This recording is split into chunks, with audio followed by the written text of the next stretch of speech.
Okay बच्चों, तो ये आपका एक नया पेपर मैंने लिया है। कौन सा है एक बार देख लेंगे। मॉडर्न स्कूल करके है, इंदिरा नगर गोमती नगर साइड में ही है ना, मॉडर्न स्कूल नाम का। तो 10th का ही है आपका। इसके क्वेश्चन हम लोग डिस्कस करेंगे आज की क्लास में। करा दिया, वीडियो भी अपलोड हो गई, CMS का प्रोग्रामिंग का वीडियो भी अपलोड हो गई, देखिएगा, मैं भी लिंक भेजूंगा। जल्दी से बताइए, double equal is known as. अरे इसमें से देखो, डबल इक्वल को असाइनमेंट बता रहे हो? नहीं, सिंगल इक्वल असाइनमेंट होता है। हाँ देखो, रिलेशनल ऑपरेटर है। देखो कंडीशनल ऑपरेटर में तो टर्नरी ऑपरेटर आता है, और लॉजिकल ऑपरेटर में एंड और नॉट वाला आता है। असाइनमेंट में सिंगल इक्वल साइन, तो ये रिलेशनल ऑपरेटर हो गया। Okay, next question. Java program uses compiler interpreter, both compiler and interpreter, neither compiler neither inter. Yes, process भी याद करो कि जैसे पहले आपने सोर्स कोड लिखा ब्लूजे में, सोर्स कोड, और सोर्स कोड से कंपाइलर का नाम क्या है? जावा सी। तो कंपाइलर उसको कंपाइल करके बाइट कोड बनाता है, और बाइट कोड को इंटरप्रेटर लाइन बाय लाइन पढ़कर मशीन कोड में कन्वर्ट करता है। इंटरप्रेटर का नाम क्या है? JVM। ठीक है, तो आपका बोथ कंपाइलर एंड इंटरप्रेटर। ठीक है, उसके बाद third question. Comment statement are used for documentation, give only as first statement of the program both A and B, और नॉन एग्जीक्यूटेबल स्टेटमेंट। बताओ। देखो ये पहला वाला तो सही है, नॉन एग्जीक्यूटेबल, क्योंकि वो एग्जीक्यूट नहीं करता है जावा कंपाइलर, कमेंट लाइन को एग्जीक्यूट नहीं करता है। और दूसरा यूज फॉर डॉक्यूमेंटेशन, यानी कि किसी भी जावा के स्टेटमेंट के बारे में कुछ बताना होता है, उसके लिए हम लोग कमेंट लाइन यूज करते हैं। तो आप बोथ A एंड B ये ऑप्शन लगा देंगे, बिल्कुल सही है। उसका देखिए, string is a class, string एक क्लास है, तो इसमें कोई दो राय नहीं है। और आप याद रखिएगा, कोई भी जावा में क्लास होगी तो उसकी पहचान क्या है? कोई जावा में कोई भी क्लास होगी तो उस वर्ड को कैसे पहचानोगे? वो एक क्लास है, पहला लेटर उसका कैपिटल होगा। जैसे स्कैनर का S बड़ा है, स्ट्रिंग का S बड़ा है, सिस्टम का S बड़ा है, या मैथ का M बड़ा है, मैथ डॉट करते हो ना तो M बड़ा होता है, तो पहला लेटर उसका अपर केस होता है। बिल्कुल सही। कौन आया अभी? आया तो था कोई। ओके, तो ये आपका स्ट्रिंग हो गया। उसके बाद ट्रू इज क्या? एन। ट्रू को क्या कहोगे? वैसे देखो, ध्यान देना, जावा में जो भी हम लोग यूज करते हैं सब टोकन्स होते हैं।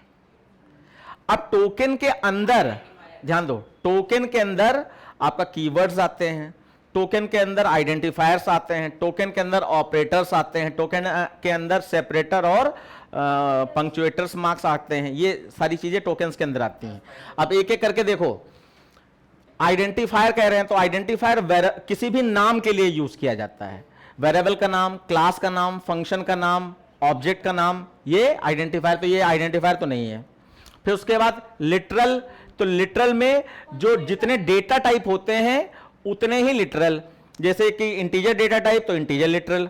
तो लिटरल का मतलब किसी भी वेरिएबल में जो फिक्स्ड वैल्यू डाली जाती है, कांस्टेंट वैल्यू, उसको लिटरल कहा जा रहा है। तो जैसे int a इक्वल टू 5, तो 5 को लिटरल कहा जा रहा है, कौन सा? Integer literal. अगर फ्लोट a इक्वल टू 5.2 है तो 5.2 को फ्लोटिंग लिटरल कहा जा रहा है। ऐसे स्ट्रिंग है तो स्ट्रिंग लिटरल, कैरेक्टर है तो कैरेक्टर लिटरल। तो यहां पर ये ट्रू फॉल्स, तो ये आपका रियल में देखा जाए तो ये वैल्यू के रूप में तो यूज होता है। Boolean a equal to true, fix value तो डालते हो, तो एक बार हम मान सकते हैं कि ये लिटरल है। अब नीचे के ऑप्शन और देख लेते हैं, क्या ये ऑपरेटर है? नहीं। None of the above? नहीं। तो यानी ये लिटरल है, ये लिटरल में, क्योंकि लिटरल जो है कांस्टेंट वैल्यू को कहते हैं, और ट्रू फॉल्स हमारा कांस्टेंट वैल्यू के रूप में यूज किया जाता है। तो इसलिए आप यहां पर इसको इसके साथ जाओगे कि ये एक लिटरल है। और वैसे ये एक रिजर्व कीवर्ड है। जावा में कीवर्ड होते हैं तो कीवर्ड दो तरीके के होते हैं, रिजर्व कीवर्ड और खाली कीवर्ड, नॉर्मल कीवर्ड। तो नॉर्मल कीवर्ड में तो सारे कीवर्ड आ जाते हैं, और रिजर्व कीवर्ड जो एज अ वैल्यू यूज हो, जैसे ट्रू, फॉल्स और नल, ये रिजर्व कीवर्ड होते हैं, याद रखिएगा। उसके बाद नेक्स्ट क्वेश्चन देखते हैं।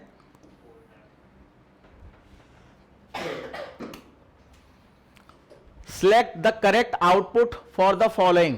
जल्दी से सॉल्व करो। देखो ए में 10 है और b is equal to a plus plus कहा गया, b इज इक्वल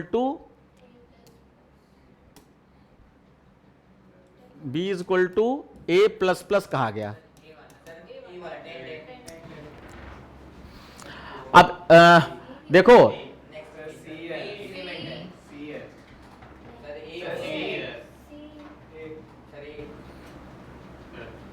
अब देखो यहां पे बाद में प्रिंट कराया गया ना, यहां पे बाद में प्रिंट कराया गया। अब जरा गौर करो, ए में 10 था और ये पोस्ट इंक्रीमेंट हो रहा है, तो पोस्ट का मतलब वैल्यू चेंज नहीं करता है वहां पर, तो इसका मतलब ये 10 ही इसमें स्टोर करा देगा। लेकिन जैसे इसके इस लाइन के बाद जैसे ही ए का कहीं भी यूज होगा तो ये वैल्यू चेंज वाली पहुंचेगी। तो यानी कितना हो जाएगा 11। तो बी 10 है और सी ए 11 है। तो अब पहले हम क्या प्रिंट करा रहे हैं, ए प्रिंट करा रहे हैं, यानी 11 और बी क्या है 10, तो 11 10 यही वाला है डी। अरे देखो प्रिंट क्या कराया, पहले ए प्रिंट कराया ना, तो ए की वैल्यू तो यहां पर बाद में प्रिंट करा रहे हो, तो यानी प्लस प्लस होकर 11 पहुंच चुकी होगी।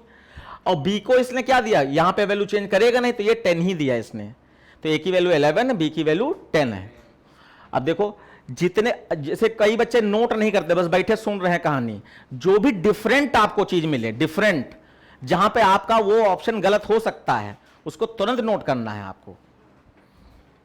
उसका देखिए system dot out dot print में आपका ए प्लस बी किया गया, ए माइनस बी किया गया, और इसमें पूछा गया ये कौन सी एरर है, जरा चेक करो।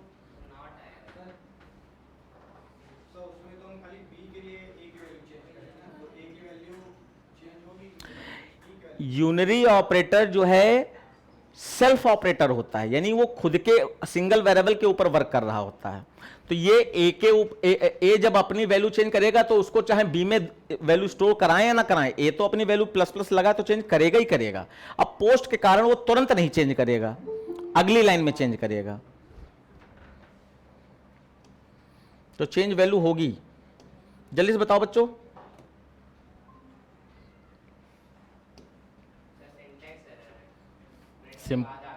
सिंपल सी बात है, प्रिंट के बाद एलएन तो ऑप्शनल है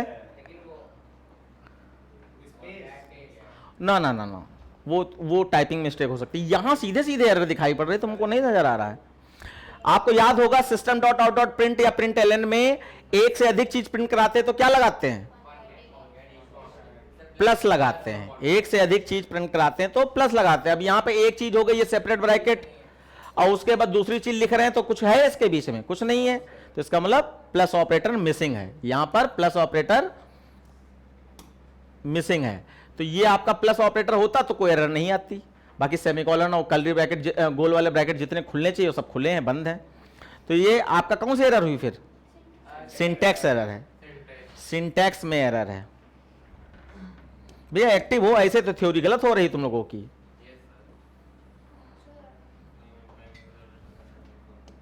नेक्स्ट देखिए, values gives the parenthesis at the time of function called.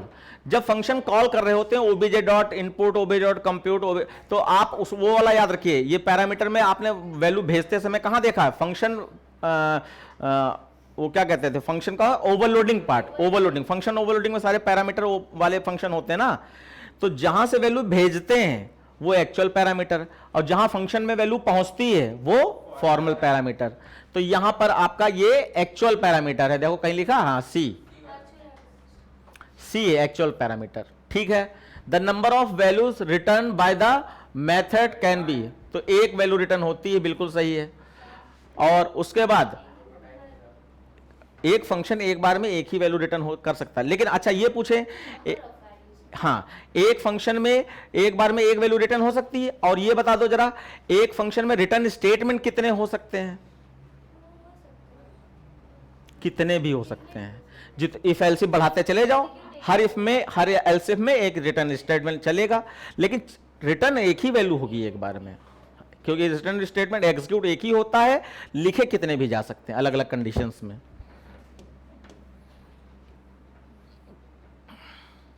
चलिए इसको बताइए। प्रोटोटाइप मेथड इंक्लूड्स, अब देखो यहां पर ये बहुत ज्यादा क्वेश्चन कई सारे स्कूल्स में मैंने देख लिया है, और ये लॉकडाउन से पहले जो पेपर बनते थे ये बिल्कुल हीरो क्वेश्चन होता था, कोई पेपर नहीं जिसमें मिले ना। प्रोटोटाइप का मतलब समझो, बताओ what do you mean by prototype of function? No, तुम बताओ प्रोटोटाइप। हाँ, फंक्शन हेडर। अब इसकी डेफिनेशन याद कर लो, the first line of the function is called function prototype. किसी भी फंक्शन की जो पहली लाइन होती है वो फंक्शन प्रोटोटाइप। सुन रही हो, बोल नहीं पा रही कुछ भी, सब गलत करके चली आओगे फिर तो। The first line of the function is called function prototype या फंक्शन हेडर, दूसरा नाम है उसका। अब फंक्शन प्रोटोटाइप व्हाट टेल्स, क्या बताता है, याद करो जरा, फंक्शन प्रोटोटाइप क्या क्या बताता है। तो देखो सबसे पहले आपका पब्लिक होता है, तो एक्सेस स्पेसिफायर बताता है परमिशंस की कौन सा फंक्शन कहां यूज होगा कहां नहीं, लेकिन वो ऑप्शनल है। उसके बाद दूसरा क्या होता है, रिटर्न टाइप, वॉइड लगा है इसका मतलब नो रिटर्न वैल्यू, और INT लगा है इसका मतलब विद रिटर्न वैल्यू। उसके बाद आगे बढ़ोगे तो फंक्शन का नाम, फंक्शन का नाम क्या है।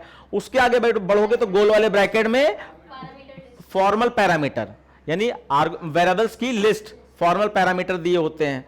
तो ये फंक्शन प्रोटोटाइप बताता है। अब यहां पे जरा देखो क्वेश्चन क्या था, prototype of the method includes, क्या क्या होते हैं, जैसे रिसीविंग फील्ड मतलब रिटर्न टाइप से रिलेटेड है, और मेथड नेम होता है। एक्चुअल आर्गुमेंट नहीं होते हैं। एक्चुअल आर्गुमेंट कहां होते हैं, जहां से वैल्यू भेजी जाती है, और जहां वैल्यू पहुंचती है वो प्रोटोटाइप है। तो यानी पहला तो ये एक्चुअल आर्गुमेंट से पहचान लिया हमने कि ये नहीं है। उसके बाद देखें रिटर्न वैल्यू होती है, फंक्शन नेम होता है, फिर गलत हो गया, एक्चुअल आर्गुमेंट आ गया, फिर रिटर्न वैल्यू होती है, मेथड नेम होता है, फिर आर्गुमेंट लिस्ट। अब एक्चुअल वर्ड हटा दिया तो आर्गुमेंट लिस्ट तो किसी को भी कहा जा सकता है, फॉर्मल को भी आर्गुमेंट लिस्ट कहा जा सकता है, एक्चुअल को भी आर्गुमेंट लिस्ट कहा जा सकता है।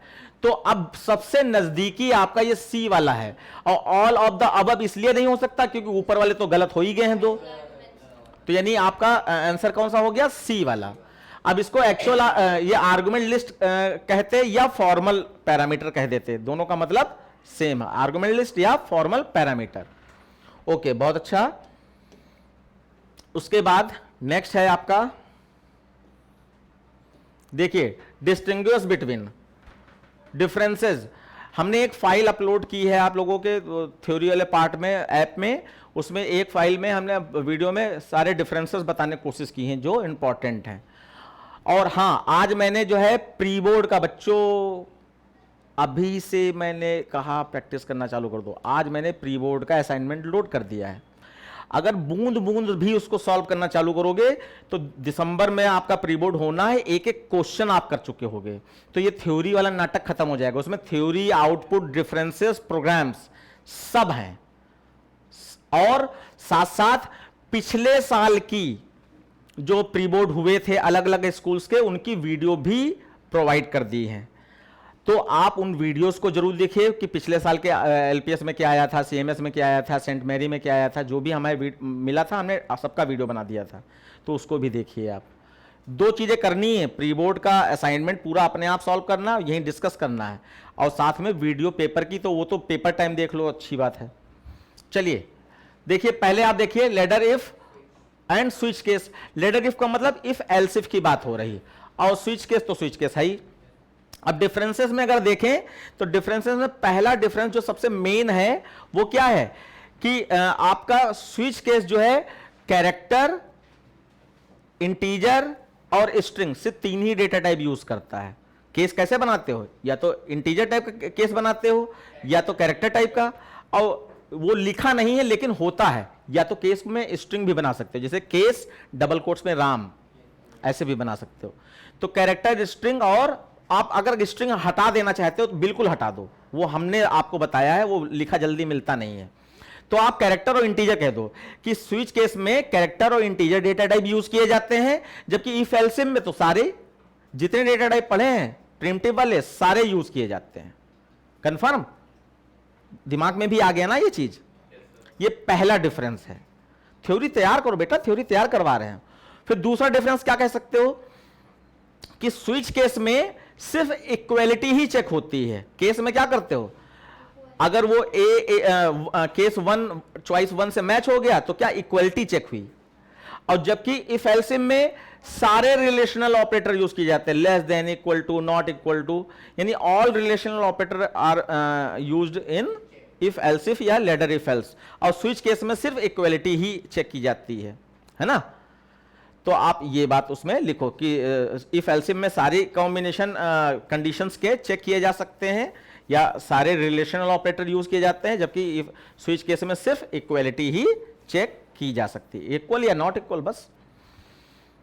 फिर तीसरा डिफरेंस क्या लिख सकते हो, स्विच केस में ब्रेक होता है और इफ एल्सिफ में हम लोग अलग से ब्रेक नहीं लगाते हैं। इफ एल्सिफ में ब्रेक नहीं लगाते, लेकिन स्विच केस में ब्रेक स्टेटमेंट में, स्ट्रक्चर में होता है। ये हो गया तीसरा। चौथा क्या लिख सकते हो, स्विच केस में डिफॉल्ट होता है और इफ एल्सिफ में एल्स होता है। स्विच केस में डिफॉल्ट स्टेटमेंट होता है और इफ एल्सिफ में एल्स स्टेटमेंट होता है। ठीक है, ये स्ट्रक्चर से रिलेटेड है। तो ये बहुत इंपॉर्टेंट और मेन तो पॉइंट नहीं कहे जाएंगे, लेकिन जो स्टार्टिंग के 2 या 3 बताए हैं वो मेन है। और किसी भी डिफरेंस में 3 डिफरेंस से ऊपर ना लिखना, 2 से भी तुम्हारे फुल नंबर मिलेंगे, हाँ 1 से भी मिल जाते हैं, सही कह रहे हो। क्योंकि जैसे आप लाइन खींच के एक इधर पॉइंट लिखते हो और एक इधर, तो 1 नंबर इसका होता है, 1 नंबर इसका होता है, तो 2 नंबर एक ही लाइन में मिल जाते हैं। लेकिन हम उसको कहते हैं कि आप ये गलती ना करना, आप हमेशा 2 डिफरेंस देने की कोशिश करो। अगर दूसरा डिफरेंस अवेलेबल नहीं है तो एग्जाम्पल दे दो। और मान लीजिए कोई ऐसा डिफरेंस आ जाए जिसका आपस में कोई लेने देना नहीं है, जैसे कि मैं एक एग्जांपल ले लूं, मैं कहूं इंटीजर और फॉर लूप में क्या डिफरेंस है। इंटीजर और फॉर लूप में, तो इंटीजर तो डेटा टाइप होता है और फॉर लूप एक लूप होता है, उसका कोई डिफरेंस का लेने देना नहीं है। उस केस में क्या करोगे, उस केस में पैराग्राफ में लिखोगे, बीच में लाइन खींच के नहीं लिखोगे। पैराग्राफ में इंटीजर के बारे में जो कुछ आता है सब लिख दो, और पैराग्राफ में फॉर लूप के बारे में जो भी आता है, सिंटैक्स और एग्जांपल सब लिख डालो। ऐसे डिफरेंस दोगे। ठीक है, तो ये पहला हो गया आपका लेटर। अब उसके बाद वाइल और डू वाइल में बताओ। ओके, वाइल लूप आपका एंट्री कंट्रोल लूप है और डू वाइल लूप आपका एग्जिट कंट्रोल लूप है। ये पहला डिफरेंस हो गया। दूसरा डिफरेंस आप कह सकते हो कि वाइल लूप एक बार भी नहीं चलेगा अगर कंडीशन ट्रू नहीं है, और do while loop at least 1 time तो एग्जीक्यूट हो गई होगा वेदर कंडीशन इज ट्रू और फॉल्स। ये 2 पॉइंट आप मेन याद रखो। और बाकी आप वर्डिंग में ये भी लिख सकते हो, वैसे एंट्री और एग्जिट लिख ही चुके हो, लेकिन इसी को एक्सप्लेन कर सकते हो नया पॉइंट बनाकर, कि वाइल में कहोगे first check the condition then execute, और डू वाइल में कहोगे first execute then check the condition. वैसे इसका मतलब ही एंट्री और एग्जिट है, ठीक है ना। उसके बाद ब्रेक और कंटिन्यू। ब्रेक और कंटिन्यू में क्या लिखोगे, वैसे तो देखा जाए अगर ये कहा जाए कि राइट 1 सिमिलैरिटी एंड 1 डिफरेंस, ऐसे भी क्वेश्चन बोर्ड में आ चुका है, 1 सिमिलैरिटी एंड 1 डिफरेंस। तो सिमिलैरिटी वाला मैं बता दे रहा हूं, दोनों बोथ आर जंपिंग स्टेटमेंट या jump statement, both are jump statement. और एक और जंप स्टेटमेंट होता है जावा में, रिटर्न। 3 जंप स्टेटमेंट होते हैं, ब्रेक, कंटिन्यू और रिटर्न। ठीक, याद रखने की कोशिश करना। उसके बाद अब आपका इसका रियल डिफरेंस देखते हैं। तो ब्रेक क्या करता है, ये लूप और स्विच केस को टर्मिनेट करता है। ब्रेक लूप और स्विच केस को टर्मिनेट करता है, जबकि कंटिन्यू आपका जो है लूप में अगले इटरेशन को इन्फोर्स करता है, अगले इटरेशन को चलाता है। इटरेशन मतलब i++ की बात कर रहे हैं, अगले स्टेप में इटरेशन को बढ़ाता है आगे। और दूसरा आपका एक और लिख सकते हो कि ब्रेक उस कंटिन्यू का मतलब है कि कंटिन्यू के नीचे लिखे गए स्टेटमेंट, अगर कंटिन्यू इनकाउंटर होता है तो नीचे लिखे गए स्टेटमेंट एग्जीक्यूट नहीं होने देता है। यह भी बात कंटिन्यू से संबंधित है। बाकी आपका जो है कंटिन्यू नेक्स्ट इटरेशन को इन्फोर्स करता है, और ब्रेक आपका ऐसा नहीं करता है। फिर उसके बाद इम्प्लिसिट और एक्सप्लिसिट। तो इम्प्लिसिट में it convert lower size data type into upper size data type automatically, अपने आप। या आप इसके पॉइंट बनाना चाहो तो ऐसा कर सकते हो, it convert lower data type into higher data type, पहला पॉइंट हो गया। और एक्सप्लिसिट में इसका उल्टा लिख दो, हायर टू लोअर। और दूसरा लिख दो पॉइंट इसमें इंप्लिसिट में कि ये ऑटोमेटिकली होता है छोटे से बड़े में, और वो फोर्सली होता है, ठीक, फोर्स उसमें लगता है। और तीसरा लिख सकते हो कि इंप्लिसिट में टाइप कास्टिंग ऑपरेटर का यूज करने की जरूरत नहीं होती है, और एक्सप्लिसिट में गोल वाले ब्रैकेट में टाइप कास्टिंग ऑपरेटर उसी कहते हैं। गोल वाले ब्रैकेट में आप कोई डेटा टाइप लिख दीजिए तो टाइप कास्टिंग उसी को कास्ट ऑपरेटर कहते हैं। कास्ट ऑपरेटर की जरूरत must be use cast operator explicit में। देखो और कुछ याद आ रहा है? बस बोलो। उसके बाद कॉल बाय वैल्यू और कॉल बाय रेफरेंस। तो फंक्शन कॉल करते समय वैल्यू भेजने के दो ही तरीके होते हैं, कॉल बाय वैल्यू और कॉल बाय रेफरेंस। दो मेथड होते हैं फंक्शन कॉलिंग के। अच्छा, यहां पर सीधे सीधे ये भी कह सकता हूं फंक्शन कॉलिंग के कितने मेथड होते हैं? दो मेथड होते हैं, कॉल बाय वैल्यू और कॉल बाय रेफरेंस। तो call by value call by reference में क्या होता है, कॉल बाय जितने भी फंक्शन से हम लोग प्रोग्राम बनाते हैं सब कॉल बाय वैल्यू बनाते हैं। अब इसमें होता क्या है, कॉल बाय वैल्यू में it is a mechanism in which a function send a copy of data type from actual parameter to formal parameter। किसी भी फंक्शन में फंक्शन कॉलिंग करते समय एक्चुअल पैरामीटर से जो डेटा जो वैल्यूज हैं उनकी कॉपी भेजी जाती है फॉर्मल पैरामीटर को, ठीक है। और जबकि आपका ये कॉल बाय रेफरेंस में रेफरेंस भेजा जाता है। रेफरेंस मतलब ओरिजिनल वैल्यू भेजी जाती है, कॉपी नहीं भेजी जाती। रेफरेंस मतलब ओरिजिनल वैल्यू भेजी जाती है, पहला डिफरेंस है। और दूसरा डिफरेंस क्या है कि अगर फंक्शन में जो वैल्यू भेजी गई तो कॉल बाय वैल्यू में जो वैल्यू भेजी जाती है उसकी कॉपी भेजी जाती है। अगर कॉपी में कोई भी ऊपर फंक्शन में चेंजेस हो गए तो कॉपी में ही चेंजेस हुए, ओरिजिनल वैल्यू डिस्टर्ब नहीं होती है। जबकि रेफरेंस में ओरिजिनल वैल्यू भेजी जाती है तो ओरिजिनल वैल्यू में अगर कोई चेंजेस कर दिए तो नीचे की जो ओरिजिनल वैल्यू है वो भी चेंज हो जाती है। ये पॉइंट हो गया। और एक पॉइंट साफ साफ है क्या कि कॉल बाय वैल्यू में हम लोग सारे प्रिमिटिव डेटा टाइप भेजते हैं और कॉल बाय रेफरेंस में सारे नॉन प्रिमिटिव डेटा टाइप भेजे जाते हैं। नॉन प्रिमिटिव डेटा टाइप में एरे को यूज करोगे आप, क्लास का ऑब्जेक्ट वो भी नॉन प्रिमिटिव डेटा टाइप में आता है। स्ट्रिंग भी आप ले सकते हो। तो एरे और ऑब्जेक्ट को हम लोग नॉन प्रिमिटिव डेटा टाइप मानते हैं किसी क्लास के, तो वो कॉल बाय रेफरेंस में यूज होते हैं, यानी भेजे जाते हैं। और कॉल बाय वैल्यू में प्रिमिटिव डेटा टाइप सारे भेजे जाते हैं। बस इतना आपका पॉइंट इसके बनते हैं। उसके बाद आगे आ जाइए।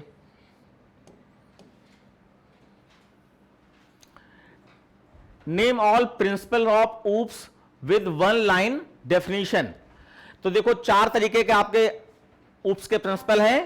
पहला अब्स्ट्रैक्शन। तो it is an act of representing only essential features without including it's background detail. ये उसकी आपकी अब्स्ट्रैक्शन की डेफिनेशन हो गई। फिर इनकैप्सुलेशन में wrapping up of data and methods into a single unit called encapsulation. फिर उसके बाद पॉलीमॉर्फिज्म कहना चाहो तो पॉलीमॉर्फिज्म कहोगे it is a ability to represent one object into many form. एक ऑब्जेक्ट को एक से अधिक फॉर्म में रिप्रेजेंट करने के लिए पॉलीमॉर्फिज्म यूज करते हैं। और function overloading is a example of polymorphism. Function overloading polymorphism का एग्जांपल है। फिर इनहेरिटेंस में कहोगे it is a ability to acquire the properties of base class to sub class.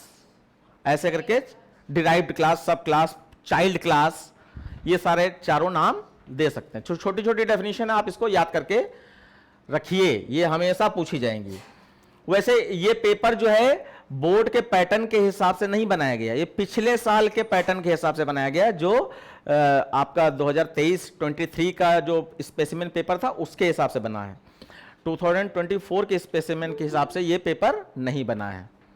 लेकिन खैर क्वेश्चन तो वो सारे वैसे रहेंगे। अब ये समझ लो डिफरेंसेस बहुत कम हैं इस समय सिलेबस के हिसाब से। ओके अब देखिए यहां पर आपको क्या लिखना है, आउटपुट और शो वर्किंग ऑल्सो। जब शो वर्किंग ऑल्सो कहते हैं इसका मतलब क्या तुम दिखाओगे, वेरिएबल्स में क्या क्या चेंजेस आ रहे हैं। तो आपने ऐसे हेडिंग डाल दी वर्किंग,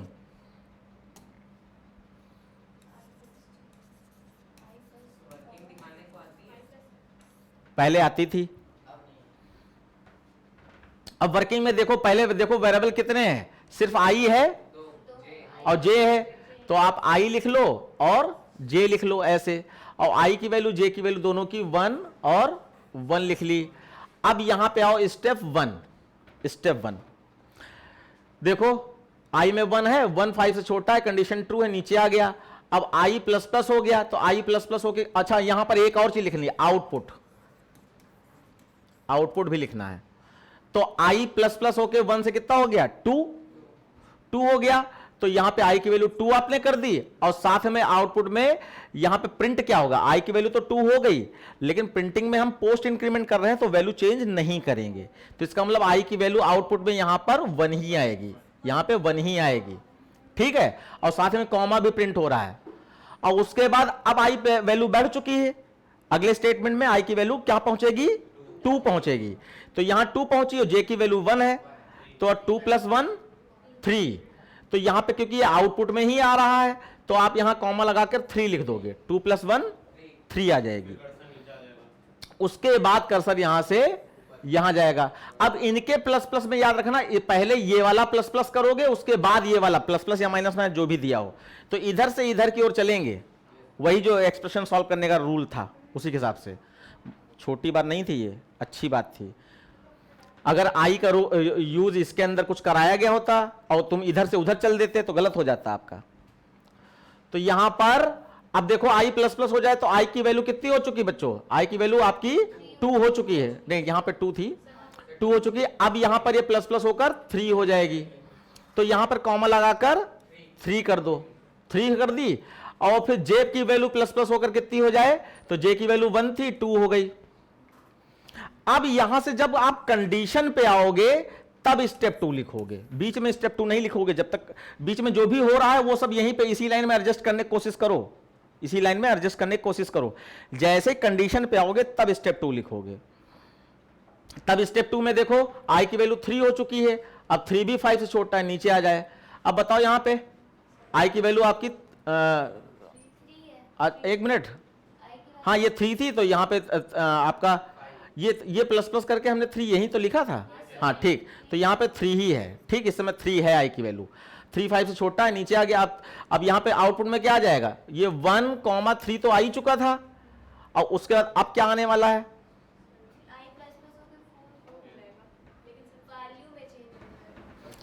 अरे पोस्ट है ना, पोस्ट में कैसे वैल्यू चेंज कर सकते हो, हाँ यहां पे 3 ही रहेगा। अब एक गलती ना हो, अब ये पहली बार प्रिंट हो रहा है, यहां सेकंड टाइम प्रिंट हो रहा है, तो यहां पर जब प्रिंट होगा तो ये वाला 3 तो पुराना वाला है ना, आई प्लस जे वाला, तो यहां पर कोई कॉमा वॉमा नहीं, फिर से 3 लिख लो, यानी ये 33 दिखाई पड़ेगा।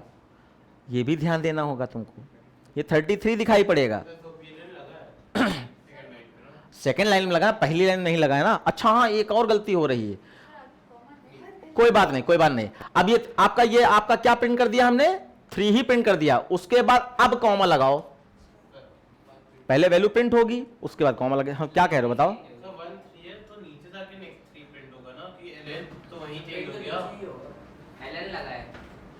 ये अच्छा अच्छा अच्छा अच्छा अच्छा, ओके ओके ओके ओके, ठीक ठीक ठीक, यहां तक हो गया था ना। उसके बाद आपके जो 3 आया वो यहां आया, क्योंकि ये वाला एलन जो है काम कर चुका होगा, है ना, ये वाला एलन काम कर चुका होगा। और अब प्रिंटिंग होगी तो यहां पर क्या प्रिंट करोगे, 3 ही प्रिंट करोगे। अरे यहां के हम बात कर रहे हैं, यहां क्लियर हो गया, तो फिर क्यों बोल रहे हो, अभी हम नीचे उतरेंगे तो खुद ही बताएंगे। तो यहां पे 3 हो गया, लेकिन इसकी वैल्यू कितनी हो चुकी है, 4 हो चुकी है, इसकी वैल्यू आपकी 4 हो चुकी है। उसके बाद अब नीचे आए, अब देखो आई की वैल्यू 4 है और जे की वैल्यू आपकी 2 है, कहीं लिखी थी 2 है यहां पर, तो 4 + 2 6। अब ये 6 जो प्रिंट होगा, तो ये जब 3 प्रिंट हुआ था तो कॉमा लग गया होगा, अब ये आपका 6 प्रिंट हो जाएगा। आउटपुट ऐसे आ रहा है। उसके बाद फिर i प्लस प्लस होके, अब यहां पे 4 तो हो ही चुका था, तो 4 से प्लस प्लस होके कितना हो जाएगा, 5 हो जाएगा। और ये आपका 2 से प्लस प्लस होकर 3 हो जाएगा।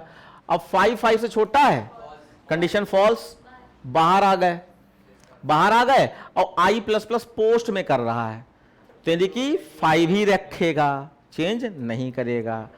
अब यहां पर INT वो क्या कहते हैं ln नहीं लगा है, तो 5 इसी के सामने प्रिंट हो जाएगा बच्चे। नहीं, हाँ, ये ln काम कर चुका होगा, तो 5 यहां प्रिंट होगा, यहां और कोई वैल्यू प्रिंट नहीं होगी बस। तो ये आपका फाइनल आउटपुट आपका कितना आ गया, ये मैंने दोबारा प्रिंट करा दिया था, लेकिन हाँ ये लाइन चेंज हो गई, 1,3 और 3,6 और ये 5, ये आपका फाइनल आउटपुट आया है। और यहां पे मैंने वैल्यू नहीं लिखी थी, उसकी आपकी 3 हो गई थी, जे की वैल्यू। तो ये जो तुम जो भी लिखोगे कोई फर्क नहीं पड़ता, तुमने अपने हिसाब से लिखा है ना, और आउटपुट सही निकल रहा है। अब टीचर की हेडक है, वो समझे इसको, लेकिन अगर तुमने लिखा नहीं है तो इसका 1 नंबर काट लेगा। जो भी तुमने जैसे भी लिखा लिखो, ये चीज ध्यान रखना। और कभी भी आउटपुट आ जाए तो हमेशा भैया ln पे विशेष ध्यान देना, नहीं तो 1 नंबर इसका कटेगा, आधा नंबर 1 नंबर जो भी है। बस इतने पेपर है, इसमें 2 ही पेज आए, पेज तो ज्यादा थे, ऊपर नीचे चले गए क्या? हाँ इसके ऊपर है, हाँ हाँ ठीक ठीक कह रहे हो, तो सीधे अच्छा अरे बस बस बस बस इतना ही है। मैं जरा इस पे भी देख लेता हूँ।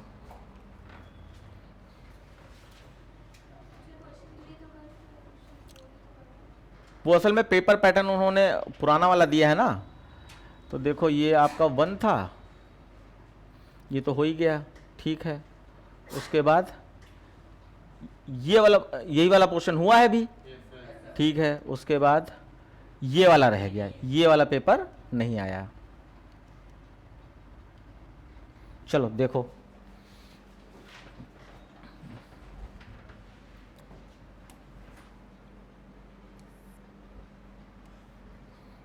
जल्दी जल्दी बताओ।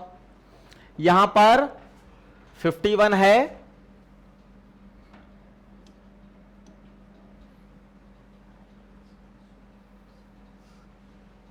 अब दिखाई पड़ रहा है, देखिए 51 है, i के पास, s के पास 0 है, और i इज ग्रेटर देन 45, तो 51 is greater then 45, condition true. नीचे आ जाओ और प्लस प्लस i प्रिंट करा दिया, तो i के पास क्या है, आउटपुट, हाँ i के पास क्या आ जाएगा, 52 पहला आउटपुट आ गया।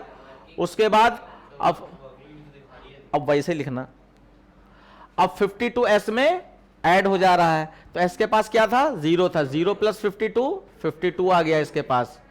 फिर लूप ऊपर चला गया और i -5 हो गया, 52 - 5 47, अब 47 बड़ा है 40, इससे कंडीशन ट्रू। नीचे आने पर प्लस प्लस प्रिंट हो जाए तो आपका 48 प्रिंट हो गया। अब S में आपका पुराना क्या है, 52 है, 52 प्लस 48, 100 आ गया ना, 100 आ गया। उसके बाद अब आपका ये अभी क्या आपने प्रिंट किया था, 50, हाँ इसमें -43 आ जाएगा, देख लो भैया 43 आ गया। उसके बाद 43, अब तुम हमारा अगर गलत करवा दो समझ लेना, 43 बड़ा है 45 से, कंडीशन फॉल्स, तो आप यहां से बाहर आ जाओगे। और यहां पर s की वैल्यू प्रिंट करा दी, तो s की वैल्यू लास्ट टाइम 100 थी, तो यानी यहां पर 100 प्रिंट हो जाएगा, और लाइन चेंज हो ही रही थी। अच्छा एक चीज और ध्यान दो, हाँ इसने लाइन चेंज कर दी होगी तो ये 100 बाद में ही प्रिंट करेगा, ठीक है। तो ये आउटपुट आ गया, आउटपुट लिख लिया, ये आउटपुट आ जाते तो जाने क्या तुम लोग करते हैं। ये तुम्हारे स्कूल का है क्या? अच्छा अच्छा, आपने कर लिया। देखो दूसरा, देखो बच्चों, यहां पे n में 200 है। देखो यही सक्सेस की है, एक बार आपको सिलेबस आपने पूरा पढ़ लिया, उसके बाद आप जितना पेपर लगाओगे उतना ही आपकी स्किल डेवलप होगी। नहीं तो छोटी छोटी क्वेश्चन अगर हम देखें आज के 20 साल और 15 साल पहले, तो हमको भी डाउट होने लगता था यहां ये होगा या नहीं होगा, लेकिन सिर्फ पेपर सॉल्व करवाते करवाते करवाते करवाते ये हो गया कि अब हमें हर चीज मालूम है। इसलिए पेपर ज्यादा से ज्यादा सॉल्व करो। देखिए बच्चों, n में आपका 200 है, 200 is greater then 180, condition true. नीचे आए n माइनस माइनस पोस्ट, तो आउटपुट, हाँ अब यहां आउटपुट में n में क्या है, n में आपका 200 है तो 200 ही रहेगा, लेकिन इसकी वैल्यू आपकी माइनस माइनस होकर के 199 हो चुकी है। अब 199 में से -5 कितना हो गया, 194, और C के पास 1 था, प्लस प्लस करने से 2 हो जाएगा। अच्छा देखो एक चीज और ध्यान देना, प्लस प्लस या माइनस माइनस अगर किसी भी स्टेटमेंट के साथ वर्किंग नहीं कर रहा है, ध्यान दो बच्चे, ये इंपॉर्टेंट चीज है, प्लस प्लस या माइनस माइनस किसी इस दूसरे वेरिएबल के साथ कोई वर्किंग नहीं कर रहा है, तो उसकी वैल्यू प्री और पोस्ट से कोई फर्क नहीं पड़ता, तुरंत चेंज कर दो।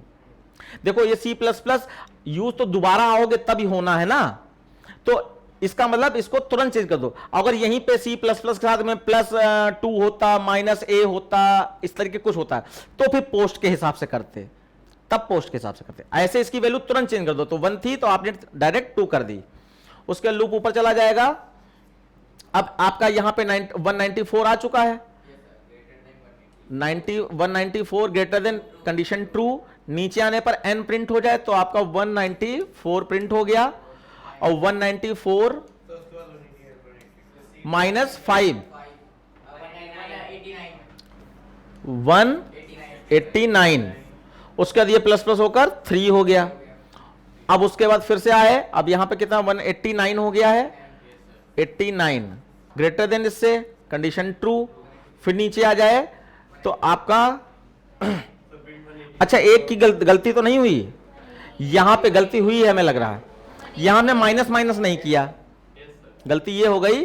देखो क्या था, 194 था ना, तो 194 हमने यहां पर प्रिंट करा दिया, और उसके बाद n माइनस माइनस भी तो करना पड़ेगा आपको, तो n माइनस माइनस होकर 194 से कितना हो जाएगा, 193। अब माइनस करो 5, 188, अब सही है, ठीक है। और उसके बाद C प्लस प्लस होकर 3 हो गया, फिर ऊपर गया, अब 188 ग्रेटर देन इससे कंडीशन ट्रू है, नीचे आया तो प्रिंट तो 188 हो गया, लेकिन 187 से आपका माइनस होगा, 182 हो गया, और ये प्लस होकर 4 हो गया, फिर ऊपर गया 182 is greater then condition true, तो नीचे आ गए, अब 182 भी प्रिंट करा दो, और 182 यहां पे प्रिंट कराया, और यहां 181 से माइनस करेंगे, 181 से माइनस करेंगे 176, और ये 4 से कितना हो जाएगा 5, फिर ऊपर गया, अब तो आपका फॉल्स हो गई ना, 176 ग्रेटर देन 180, कंडीशन फॉल्स, बाहर आकर C प्रिंट करा, C में क्या है 5, तो आपका 5 प्रिंट हो जाएगा। और प्रिंट कराते समय एलन पे विशेष ध्यान देना, एलन कहीं लगा है कहीं नहीं लगा है, इस वजह से कहीं आउटपुट ऊपर आएगा या नीचे, इस बात पे ध्यान देना। तो आपका भैया फाइनल आउटपुट ये आ गया। ये काफी बच्चों ने गलती की होंगी छोटी छोटी, कि आपने यहां पर देखा, अगर ध्यान ना देते कि हमने पुरानी वैल्यू लेनी, लेकिन माइनस करते समय एक माइनस करके ही नई वैल्यू करनी है, ठीक है। ये भी हो गया आपका। उसके बाद नेक्स्ट देखो, ये तो भैया करके बता दो, देखे किसका सही आता है, मन में करोगे गलत होगा, करो करो करो।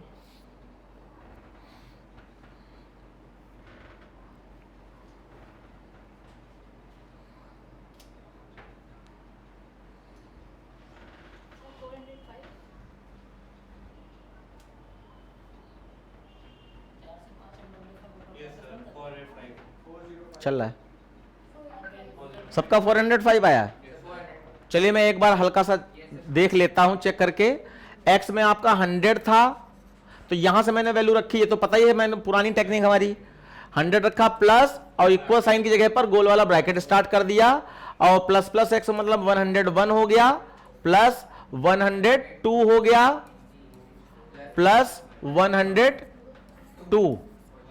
अब इसको सॉल्व किया तो देखो ये आपका 2 2 4 5, हाँ 5 हो गया तो और 1 2 3 4 तो 405, ये 305 आया और 100 और जोड़ दिया 405 आ गया। ठीक, ये सही है।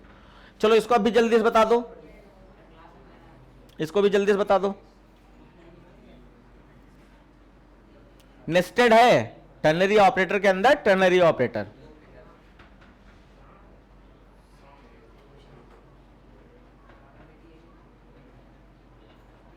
भैया गलत हो चाहे सही, चलो जरूर रास्ता, जो चलेगा। जैसे तुम बैठे हो तुम्हारा कुछ नहीं हो सकता ऐसे। और मालूम है नहीं आता इसीलिए तो आए हो, पूछो, पूछने में क्या जाता है। और जो ऐसे ऐसे करके कर रहे हैं, अगर दिमाग तेज है तो कर ले जाएंगे, नहीं तो गड़बड़ हो जाएगा। जी प्रिंट करना है। चलिए टाइम भी हो गया है, चेक करो जल्दी से। आपका 10 is greater than 15, condition true, condition false. False का मतलब ये अपने एल्स पार्ट में जाएगा। देखो ये कंडीशन का ये क्वेश्चन मार्क ट्रू है और ये कोलन साइन फॉल्स है, और ये कंडीशन का ये क्वेश्चन मार्क ट्रू है, ये वाला कोलन साइन ये फॉल्स है, यानी यहां आएगा, यहां आएगा। अब ए में क्या है 10 और सी में क्या है 12, 10 बड़ा छोटा है 12 से, कंडीशन ट्रू, ट्रू इसका मतलब ए अपनी वैल्यू इसमें दे दे। ये स्मॉलेस्ट नंबर निकालने का तरीका है। 3 नंबरों में टर्नरी ऑपरेटर का यूज करके सबसे छोटा नंबर फाइंड आउट करो। जल्दी से लिख लो स्टेटमेंट ये, तो आपका 10 आंसर आ जाएगा यहां पर।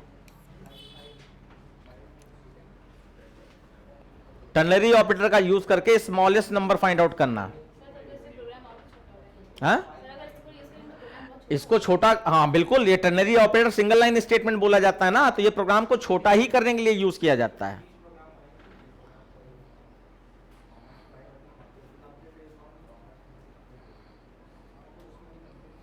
ऑनलाइन वाले बच्चे कोई क्वेश्चन किसी का? बच्चे क्लासेस करते रहो, नहीं तो ईश्वर भी चाहेगा तो मदद नहीं हो सकती। क्लासेस बिल्कुल बंक ना करो, और जो भी क्वेरी है, जो अपने आप मैंने बताया कि मैंने प्री बोर्ड का डेटा मोबाइल ऐप में अपलोड कर दिया है, उस फाइल को लगाना चालू कर दो। और ये जो क्लासेस अभी ये चल रही है या 4 से 5 में चल रही है, उसमें अपने डाउट को पूछो। ठीक है बच्चों, आज की क्लास यहीं पे एंड होती है, और सेक्शन बी हम लोग अगली क्लास में सॉल्व करेंगे।